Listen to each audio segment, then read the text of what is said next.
Hey guys, Demonshrub here, and today we're going to talk about my 5 top cards in the Hearthstone Boomsday Expansion. So number 1 on my list is Flobbidinous Floop. Flobbidinous Floop is a 4 mana 3/4 Druid Legendary card that copies or makes a copy of the very last minion you played.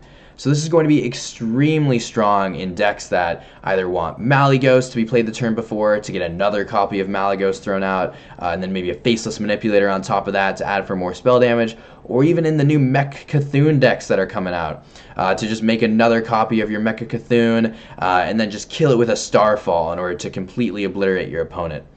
So I think we're going to see a lot of really cool combo variants with this deck, with this specific card, which will just make a lot of cool decks that we just haven't really seen yet.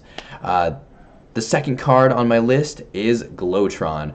Glow-tron might be the strongest card in my opinion of the expansion, and it's a really simple card, really simple concept too.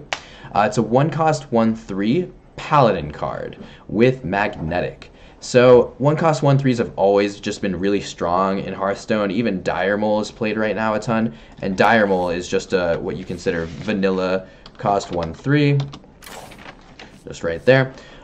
Just having the keyword magnetic and having it be a mech makes it even stronger.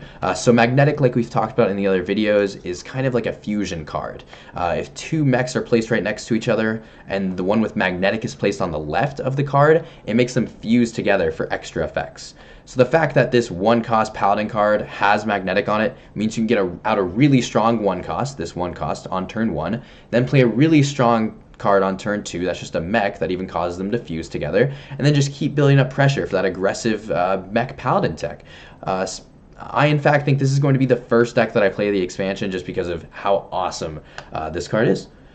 Number 3 on my list is the Soularium. The Soularium is a 1-cost Warlock Legendary spell. Draw 3 cards and then discard them at the end of your turn.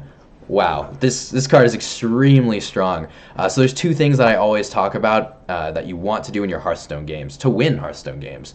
The very first one is board control. You always want to make sure you have control of the board, you're taking all their minions, and you're growing your own minions.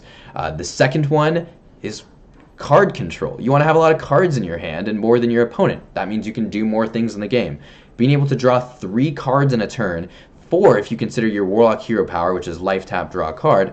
Just to draw 4 cards in 1 turn for 3 mana technically, that's spectacular value when compared to something like Arcane Intellect, which is only a 3-cost, mage card, and only draws 2 cards. So drawing 4 cards from this with only 3 mana is really strong. The fact that you have to discard them at the end of your turn, you know what, that's a shame, but it's also not the end of the world, because a lot of the times you're going to play either your minions or spells that you draw. If you're a control deck, you're looking for some type of a variant like Lord Godfrey or like Twisting Nether to just completely obliterate your opponent or the board, or if you're looking for even something like Void Lord to just be able to completely take out your opponent or place up a large taunt in front of your opponent. The only thing that I think you might have trouble with is if you draw Blood Reaver Gul'dan. So this is going to be your Warlock Death Knight, summons all friendly demons that died this game, but it does cost 10 mana. So if you've already drawn this before you play the Soularium, then you're still totally fine. So again, really strong card, watch out for that one. The 4th card that I have on my list is Venomizer. This is a hunter card, 2-cost with 2 attack and 2 health, with magnetic and poisonous. Again, great stats on this and great keywords. So magnetic again, that it's able to fuse with another minion, and poisonous to be able to be played super early and just kill any other minion. And I think poisonous is just going to be extremely strong in this meta because same with silence effects, because people are going to be building up really strong mechs, really strong minions, and bam, you just kill it with a poison. So again, that's one to watch out for. The 5th one is going to kind of surprise a lot of you guys. It's Wargear. It's a common 5 mana 5/5 with magnetic. So again, you need to consider this as more of a buff card. Right now Paladins have a really strong kind of 4 mana card that's played in a lot of more aggressive decks, Blessing of Kings.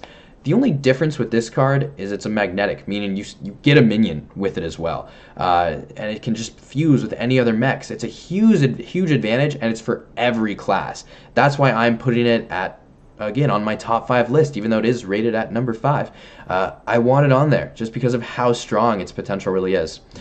So again, those are my top 5 cards of the expansion. Those top 5 cards I am definitely going to craft, and I highly recommend that you do as well, or at least craft the less expensive ones like Glow-tron, Venomizer, and Wargear, just because those cards are really strong.